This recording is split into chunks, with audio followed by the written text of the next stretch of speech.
Sudah dinyatakan berat orang berinteraksi, berat orang melakukan muamalah.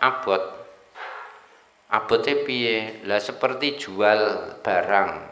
Cacat, kalau ada cacatnya harus dijelaskan detail, baik yang tampak maupun yang tidak, disuruh jelaskan. Umpama barangnya bagus, malah disuruh menerangkan panjang lebar, dilarang bersumpah, repot gitu. Nah berarti piye? Ya akhirnya banyak yang menghindari, terus akhirnya mengucilkan diri. Jadi yang bisa mujahadah sambil dengan cara muamalah seperti itu hanya orang yang siddiqun. Mengapa mereka? Ada dua cara supaya bisa seperti mereka. Pertama, kita harus punya keyakinan bahwa cacat dagangan yang kita sembunyikan, terus kita membuatnya laku karena cacatnya kita sembunyikan, itu tidak akan menambah rezeki. Itu hanya menghapus berkahnya berdagang. Itu. Dan kalau Allah menghendaki, kalau kita lakukan lebih sekali-sekali, kita lakukan berkali-kali, nanti kebohongan kita ini dijadikan satu oleh Allah untuk menyelakakan kita. Jadi celakanya sekali tapi maksimal dari akibat perbuatan kita yang meskipun sedikit-sedikit tapi terus-menerus. Jadi ada riwayat itu begini, ada orang punya sapi perah, diperah susunya, setelah keluar susunya, susu ini dicampuri air, setelah dicampuri air, susu dijual. Jadi ini namanya menjual susu campuran. Nah, cara basa saiki oplosan. Susu dicampur air.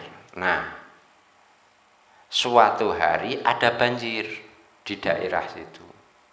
Sapi ini mati tenggelam gitu. Wes, akhirnya anak-anaknya si bapak yang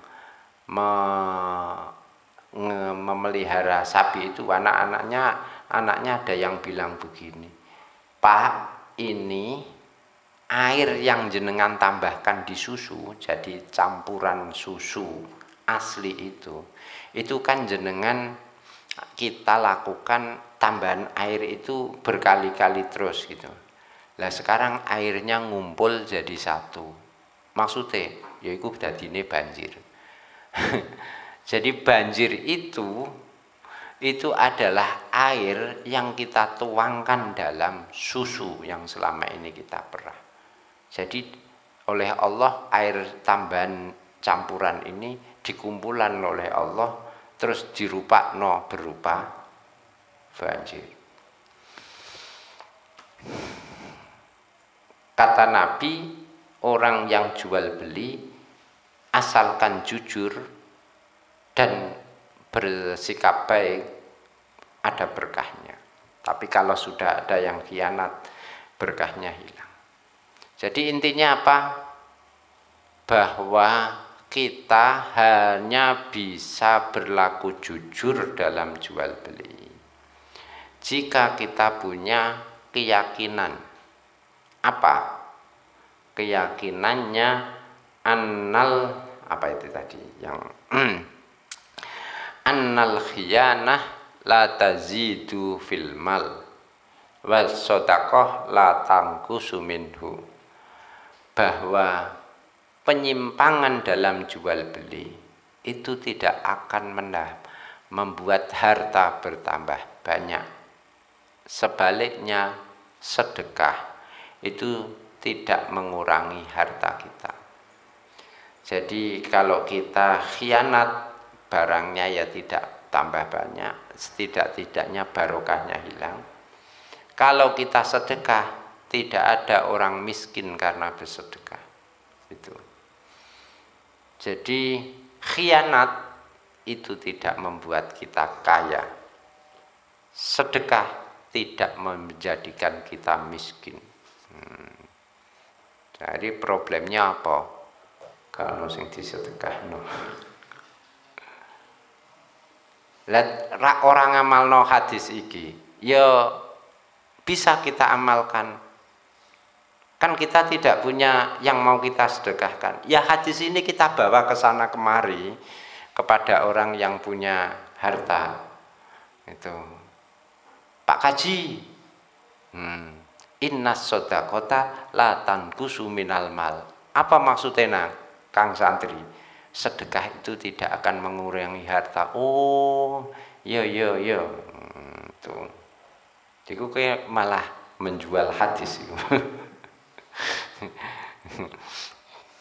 Barang gak iso ngamalno sebagai pemberi, akhirnya ngamalno sebagai penerima. Tuh. Apik ngene iku. Ya. Yo ora trimo apik, eleke pol. Jadi menyalahgunakan dalil. Iku dudu dalilmu. As-shadaqah la tanqusu minal mal itu bukan dalil kamu kalau kamu tidak berharta. Dalilnya wong sugih. Lah dalilmu piye? Dalilnya orang miskin. Dalilnya orang miskin ya apa? Itu menahan diri, tidak meminta-minta. Utawa al-yadul liya khairum minal yadis. Iku ya dalile wong sugih. Al-yadul.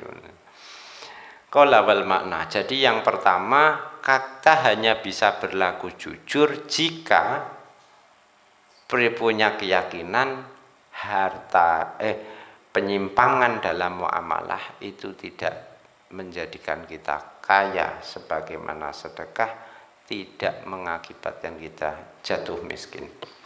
Wal makna